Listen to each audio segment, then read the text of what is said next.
ஆண்டவரும் இரட்சகருமான இயேசு கிறிஸ்துவின் ஈடு இணையற்ற நாமத்தில் அன்றன்றுள்ள அப்பம் வாசகர்களுக்கு எங்கள் அன்பின் வாழ்த்துக்கள்.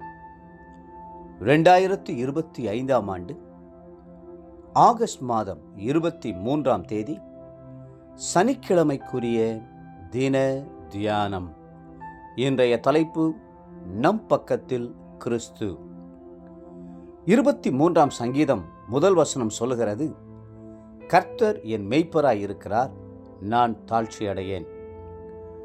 கர்த்தர் நம் மெய்ப்பராய் இருக்கிறார். அவர் இன்னும் நமக்கு எப்படியெல்லாம் இருக்கிறார் என்பது குறித்து வேதம் சொல்லுவதை இன்று பார்ப்போம். முதலாவது, தகப்பனாக இருக்கிறார். தகப்பன் தன் பிள்ளைகளுக்கு இறங்குகிறது போல கர்த்தர் தமக்கு பயந்தவர்களுக்கு இறங்குகிறார். 103ஆம் சங்கீதம் 13ஆம் வசனம். தகப்பன் தன் பிள்ளையை தூக்கி சுமப்பது போல சுமந்து நம்முடைய காரியங்களிலெல்லாம் அவர் அக்கறை உள்ளவராய் இருக்கிறார். இரண்டாவது, தாயைப் போல தேற்றுகிறார். ஒருவனை அவன் தாய் தேற்றுவது போல் நான் உங்களை தேற்றுவேன், நீங்கள் எருசலேமிலே தேற்றப்படுவீர்கள். ஏசாயா 66:13. தாயின் அன்புக்கு ஈடு இணையான அன்பு வேறொன்றுமே இல்லை. மூன்றாவது, நல்ல போதகராக இருக்கிறார்.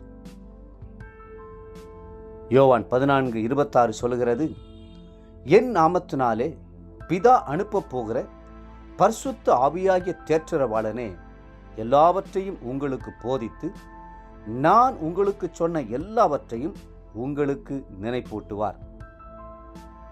அவரை நாம் மிகுந்த அன்போடு ரபி என்றும் ரபூனி என்றும் அழைக்கலாம், நல்ல போதகரே என்றும் அழைக்கலாம். நான்காவது, அருமையான ஆலோசனை கர்த்தராய் இருக்கிறார். 32ஆம் சங்கீதம் 8ஆம் வசனம் சொல்லுகிறது, உன்மேல் என் கண்ணை வைத்து உனக்கு ஆலோசனை சொல்லுவேன் என்று அவர் வாக்களித்திருக்கிறார். ஐந்தாவது, நமக்காக ஜீவனை கொடுக்க கூட தயங்காத சிநேகிதனாக இருக்கிறார். யோவான் 15:13 சொல்லுகிறது, ஒருவன் தன் சிநேகிதருக்காக தன் ஜீவனை கொடுக்கிற அன்பிலும் அதிகமான அன்பு ஒருவரிடத்திலும் இல்லை.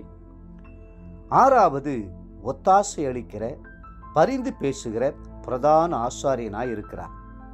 எபிரேயர் 4:15 சொல்லுகிறது, நம்முடைய பலவீனங்களை குறித்து பரிதபிக்க கூடாத பிரதான ஆசாரியர் நமக்கிராமல் எல்லா விதத்திலும் நம்மை போல் சோதிக்கப்பட்டும் பாவம் இல்லாதவராயிருக்கிற பிரதான ஆசாரியரே நமக்கு இருக்கிறார். ஏழாவது, உற்சாகப்படுத்தும் தேற்றரவாளனாக இருக்கிறார். யோவான் 14:16 சொல்லுகிறது, நான் பிதாவை வேண்டிக் கொள்ளுவேன், அப்பொழுது என்றென்றைக்கும் உங்களுடனே கூட இருக்கும்படிக்கு சத்திய ஆவியாகிய வேறொரு தேற்றரவாளனை அவர் உங்களுக்கு தந்தருளுவார். எட்டாவது, சோர்ந்து போகும் வேளையிலெல்லாம் நம்மை தாங்குகிற பலனாக விளங்குகிறார். ஏசாயா 40:29 சொல்லுகிறது, சோர்ந்து போகிறவனுக்கு அவர் பலன் கொடுத்து சத்துவம் இல்லாதவனுக்கு சத்துவத்தை பெருக பண்ணுகிறார். ஒன்பதாவது, நம்மை வலுவாதபடி பாதுகாத்து முடிவு பரியந்தம் நிலைநிறுத்த வல்லமை உள்ளவராக இருக்கிறார். யூதா 1:24 வழுவாதபடி உங்களை காக்கவும் தமது மகிமையுள்ள சன்னிதானத்திலே மிகுந்த மகிழ்ச்சியோடே உங்களை மாசற்றவர்களாய் நிறுத்தவும் வல்லமை உள்ளவரும் என்று யூதா எழுதுகிறார். 10வது, அந்யோன்யத்தையும் ஐக்கியத்தையும் கொண்ட அருமையான தோழனாக விளங்குகிறார். தேவ பிள்ளைகளே, இந்த உலக பயணத்திலே கர்த்தர் உங்களோடு நடந்து வருவது எவ்வளவு பெரிய பாக்கியம். இன்றைய நினைவிற்கு உபாகமம் 33:27, அநாதி தேவனே உனக்கு அடைக்கலம், அவருடைய நித்திய புயங்கள் உனக்கு ஆதாரம்.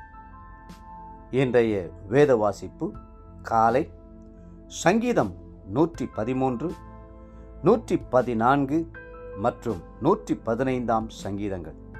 மாலை 1 கொரிந்தியர் 6ஆம் அதிகாரம். அன்புக்குரிய அன்றனுள்ளப்பம் வாசகர்களே, மீண்டும் உங்களை வாழ்த்துகிறோம்.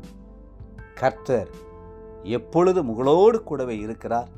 கர்த்தர் தாமே உங்களை ஆசீர்வதித்து மென்மேலும் உயர்த்துவாராக. ஆமென்.